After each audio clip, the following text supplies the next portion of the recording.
dan ras kebinekaan Indonesia. Kalian tahu tidak? Ada berapa agama yang ada di Indonesia? Ada berapa? Apa saja? Ada agama Islam, ada agama Kristen, Protestan, yang kedua Kristen Katolik, yang keempat Hindu, yang kelima Buddha, yang keenam Konghucu. Tangan semua. Jadi dari 6 agama itu memiliki tempat ibadah masing-masing. Kalau yang agama Islam, siapa yang bisa menyebutkan tempat ibadahnya di mana? Saya, Bu. Ya, silakan Nadine. Agama Islam tempat ibadahnya di masjid. Ya, benar sekali. Beri tepuk tangan. Yang agama yang kedua, agama Kristen Protestan. Siapa yang bisa menjawab tempat ibadahnya masing-masing? Oh ya, silakan. Agama Kristen Protestan tempat ibadahnya di gereja. Ya, benar sekali tempat ibadahnya di gereja. Selanjutnya yang ketiga, Kristen Katolik. Tempat ibadahnya di mana? Siapa yang tahu? Oh iya, silakan Miska. Oh iya, sama di gereja. Tepuk tangan untuk Miska. Sekarang yang keempat, tempat ibadah agama Hindu di mana? Ada yang tahu? Saya, Bu. Oh ya, silakan Arya. Agama Hindu biasanya beribadah di pura. Ya, benar sekali bahwa agama itu tempat ibadahnya di pura. Ini tepuk tangan untuk Arya. Agama Konghucu, tempat ibadahnya di mana? Siapa yang bisa menjawab? Saya, Bu. Ya, silakan. Belajarnya orang Konghucu di Hindu. Ya, tempat ibadahnya di. Nah, beri tepuk tangan untuk semua.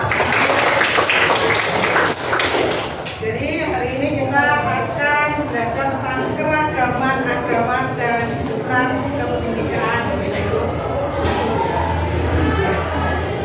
Nah, tujuan pembelajaran hari ini, setelah pembelajaran, peserta didik yang pertama memahami makna keragaman agama dan ras serta pentingnya toleransi. Yang kedua, menganalisis contoh kasus perbedaan agama dan ras. Yang ketiga, mempresentasikan solusi sikap toleransi dalam kehidupan sehari-hari. Jadi sebelum memasuki materi, Ibu ingin bertanya kepada kalian. Yang pertama, apa yang dimaksud dengan toleransi dalam kehidupan sehari-hari? Ada yang bisa menjawab? Saya, Bu. Perilaku saling menghargai, menghormati dan menerima perbedaan agama menciptakan hubungan. Ya, benar sekali yang dikatakan oleh Zahra bahwa perilaku saling menghargai dan menghormati supaya menciptakan apa? Menciptakan keterbukaan dan kerukunan dalam beragama. Contohnya bagaimana?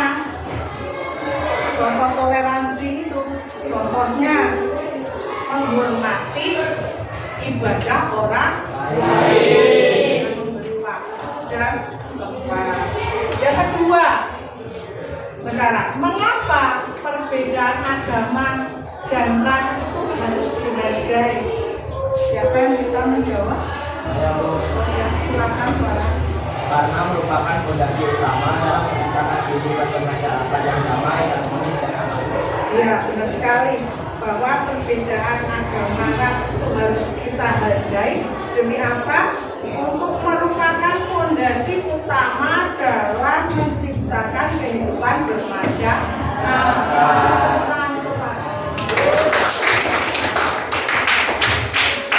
Yang ketiga, bagaimana sikap kita ketika menghadapi teman yang berbeda agama. Bagaimana sikap kita terhadap teman yang berbeda agama? Ya, silakan sedikit ya. Saling menghormati, tidak memaksakan kehendak orang lain, dan tidak mencela. Benar sekali bahwa saling menghormati, tidak memaksakan kehendak dan tidak mencela kehidupan orang lain. Benar sekali, itu tangguh sedikit.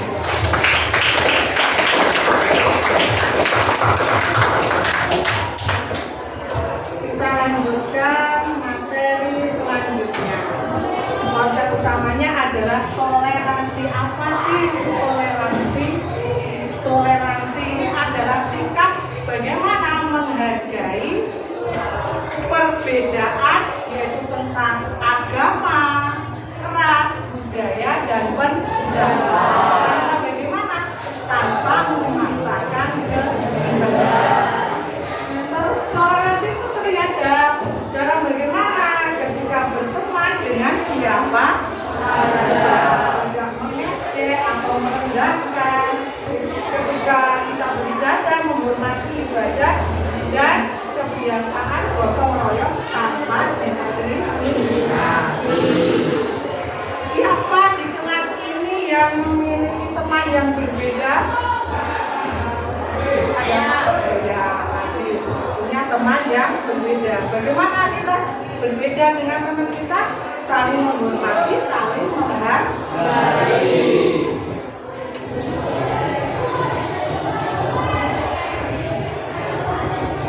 Keragaman agama dan ras berarti adanya perbedaan apa? Perbedaan yang pertama adalah keyakinan atau ibadah. Perbedaan keyakinan atau ibadah yang sudah kalian sebutkan tadi. Keyakinan dalam umat beragama ada 6 keyakinan. Keyakinan itu harus kita hargai, harus kita hormati. Kita punya teman yang berbeda agama, kita harus saling menghormati dan menghargai. Kita tidak boleh menjelek-jelekan agama orang lain atau teman kita. Karena percaya terhadap agama itu merupakan hak pribadi masing-masing. Yang kedua, asal daerah. Tentunya kalian contoh, Rizka ini asal daerahnya dari mana? Dari Jawa. Sela ini asal daerahnya dari mana? Dari Lampung. Jadi ada perbedaan antara teman. Yang kedua, yang ketiga, budaya, ciri fisik dan latar belakang. Budaya, perbedaan budaya antara suku Jawa dengan suku Bali contohnya. Bagaimana ciri fisiknya?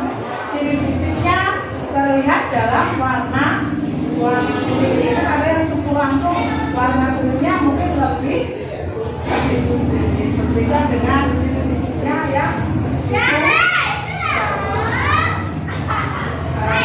kulitnya agak kecoklatan. Bagaimana latar belakangnya berbeda? Intinya bagaimana perbedaan itu tidak mengurangi persahabatan. Perbedaan itu bagaimana? Cara memperkaya, cara hidup bersama.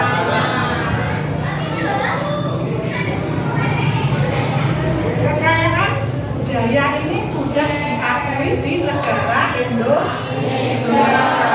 Bagaimana kita harus berkumpul, bagaimana kita harus toleransi dan menjaga persatuan dan persatuan.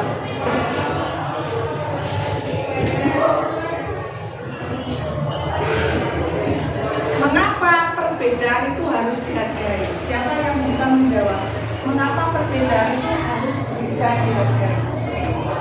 Silakan nanti.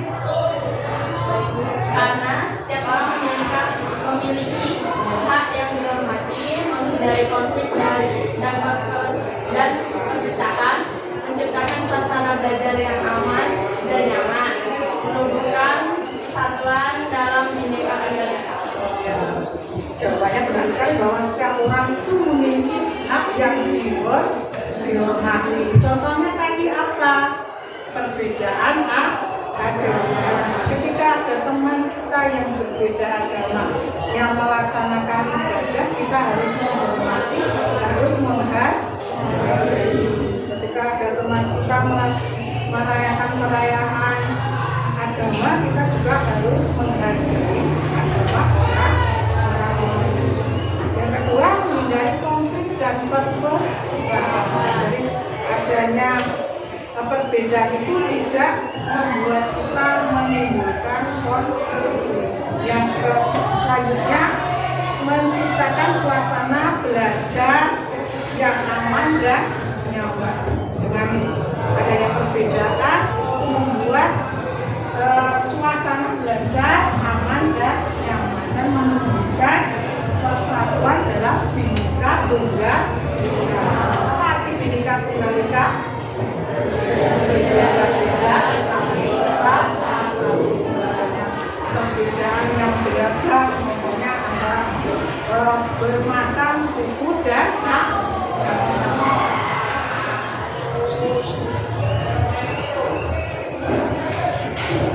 Nah, dari pembelajaran yang kita sudah lakukan hari ini, jadi kesimpulannya bahwa toleransi itu harus bagaimana?